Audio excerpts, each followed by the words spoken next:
हम लोग एफआरएम की तैयारी कर रहे हैं। आज सेकंड डे है।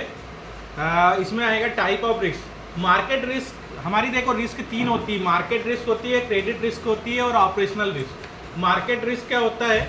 मार्केट का प्राइस और रेट जो होता है वो चेंज होता है, तो इसके कारण जो रिस्क होती है उसको मार्केट रिस्क बोलते हैं। ब्रश करो। देखो, मैं मार्केट रिस्क का एक सिंपल फार्मूला है, यदि याद करना है तो EFCI बबुआ। तो कोड क्या है? EFCI बबुआ।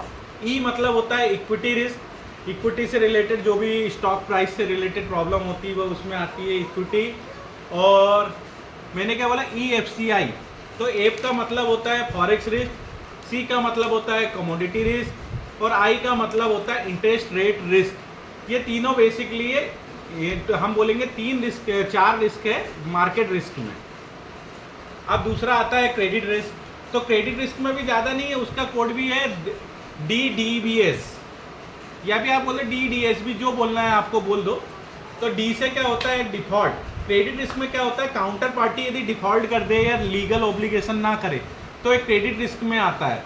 इसमें सबसे पहले होता है डिफॉल्ट रिस्क। डिफॉल्ट मतलब सामने वाली पार्टी कोई भी लोन पेमेंट करने से डिफॉल्ट कर दे या बैंकरप्ट हो जाए, या फिर तीसरा क्या बोल सकते हैं हम, डाउनग्रेड हो जाए उसकी रेटिंग। चौथा बोल सकते हैं उसका सेटलमेंट नहीं हो रहा। तो इस टाइप की जो रिस्क होती है वो आती है क्रेडिट रिस्क में। और मेन चीज़ होती है ऑपरेशनल रिस्क। ऑपरेशनल रिस्क में ऐसा बोलेंगे, हमारी बैंक जैसे बैंकिंग है तो इंटरनल प्रोसेस में कोई कमी आ जाए या फिर ह्यूमन एरर हो जाए, एक्सटर्नल इवेंट हो जाए, इसके कारण जो सिस्टम फेल होते हैं, तो ये सब ऑपरेशनल रिस्क में आता है। और ये बेसिकली 3 रिस्क है। आपका इससे मेरे ख्याल से थोड़ा सा डाउट क्लियर हुआ होगा और मैं डिटेल में आगे बताऊंगा, क्योंकि आज मेरा एफआरएम हार्ट चैलेंज का सेकंड डे है और मैं मेरी बेटी के साथ ब्रश करते हुए दूसरे दिन बना रहा हूँ। सुबह के 6 बज रहे हैं। गुड बाय दोस्तों।